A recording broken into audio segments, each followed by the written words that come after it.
और ताइवान पर और अमेरिका चीन के बीच टकराव। ट्रंप जिनपिंग मुलाकात से पहले चीन ने बड़ी धमकी दी है।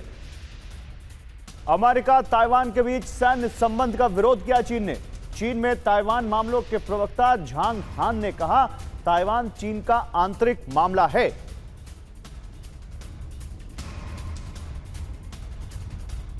तो बीजिंग से वॉशिंगटन तक तनाव की नई लहर फैल गई है। चीन ने अमेरिका के सामने 4 लक्ष्मण रेखाएं खींच दी हैं। ये सिर्फ एक बयान नहीं। UEM जयपुर एक आदर्श लक्ष्य है। भावी छात्रों के लिए अच्छी नौकरी, भविष्य के लिए तैयार कौशल के साथ अच्छी शिक्षा, बल्कि सीधे तौर पर ट्रंप प्रशासन को दी गई सख्त चेतावनी है। चीन ने साफ किया है कि अगर अमेरिका ने इन 4 क्षेत्रों में दखल दिया तो अंजाम बुरा होगा। पहला मुद्दा, ताइवान की संप्रभुता। चीन के लिए ताइवान का मुद्दा सबसे बड़ी रेड लाइन है। बीजिंग का संदेश साफ है, ताइवान चीन का आंतरिक हिस्सा है। दूसरा मुद्दा, लोकतंत्र और मानवाधिकार। चीन का संदेश साफ है कि अमेरिका इन मुद्दों के आधार पर चीन को घेरना बंद करे। चीन अपनी आंतरिक नीति में किसी भी तरह की नसीहत बर्दाश्त नहीं करेगा। तीसरा मुद्दा, राजनीतिक व्यवस्था। चीन के कम्युनिस्ट शासन और उसकी सत्ता के ढांचे को चुनौती देना चीन के लिए युद्ध की घोषणा जैसा है। और चौथा मुद्दा, विकास का अधिकार। चीन की प्रगति को रोकने की कोई भी कोशिश उसे मंजूर नहीं। वो अपनी आर्थिक और तकनीकी बढ़त को हर हाल में सुरक्षित रखेगा। अब इन चेतावनी के मायने समझिए। ट्रंप अभी चीन के दौरे पर हैं या जा रहे हैं, और इस चेतावनी के जरिए चीन ने बातचीत से पहले ही अपनी ताकत का एहसास करा दिया है।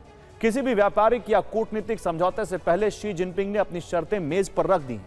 अमेरिका की तरफ से लगाए गए आर्थिक प्रतिबंधों और चिप वॉर जैसी तकनीकी घेराबंदी का यह चीन का सीधा जवाब है। बीजिंग ने स्पष्ट संदेश दिया है कि चीन की कम्युनिस्ट पार्टी की सत्ता के खिलाफ किसी भी तरह का विदेशी समर्थन चीन को स्वीकार्य नहीं है। ताइवान पर अमेरिका और चीन के बीच टकराव। ट्रंप जिनपिंग मुलाकात से पहले चीन की धमकी। चीन ने कहा है कि ताइवान चीन का आंतरिक मामला है।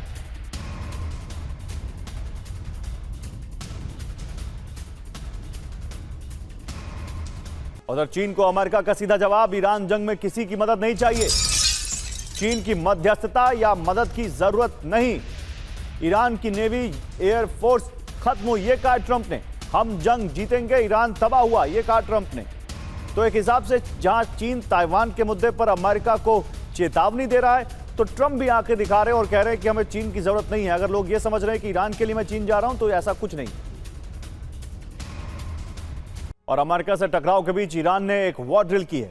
ईरान ने यूएस के डमी हेलीकॉप्टर को ध्वस्त किया है। ड्रिल के दौरान ब्लैक हॉक हेलीकॉप्टर पर हमला किया गया। देखिए सामने वहां पर आपको ब्लैक हॉक हेलीकॉप्टर की तस्वीर दिख रही है। एक कपड़े पर, एक चादर नुमा कपड़े पर देखिए एक वहां ब्लैक हॉक हेलीकॉप्टर की तस्वीर लगाई गई है। और फिर कैसे एक ड्रोन आता है और उस हेलीकॉप्टर को हिट करता है। यह दरअसल उस जंग की तैयारी है जिसकी आशंका आगे जताई जा रही है। कहा जा रहा है कि अगर ग्राउंड ऑपरेशन करना है अमेरिका को, तो इन हेलीकॉप्टर्स के जरिए उसके मरीन ईरान की धरती पर कदम रखेंगे, और वो जब होंगे हवा में तब कैसे उनको हिट किया जाए, कैसे टारगेट किया जाए, उसकी वॉर ड्रिल कर रहे हैं IRGC के सैनिक। और जंग की आशंका के बीच ईरान की तैयारी, IRGC ने 5 दिनों की वॉर ड्रिल पूरी की है। आयतुल्लाह खामनेई की याद में यह युद्धाभ्यास किया गया है। तेहरान के पास ये सबसे बड़ी एक्सरसाइज की गई है। तो ईरान भी एक तरफ अपने मिसाइल लॉन्चर्स को, मिसाइल सिटीज को रिपेयर कर रहा है, उनको फिर से खड़ा कर रहा है, तो दूसरी तरफ देखिए कैसे उसके सैनिक वॉर ड्रिल कर रहे हैं ताकि आने वाली जंग में अमेरिका का जमीन पर भी मुकाबला किया जा सके।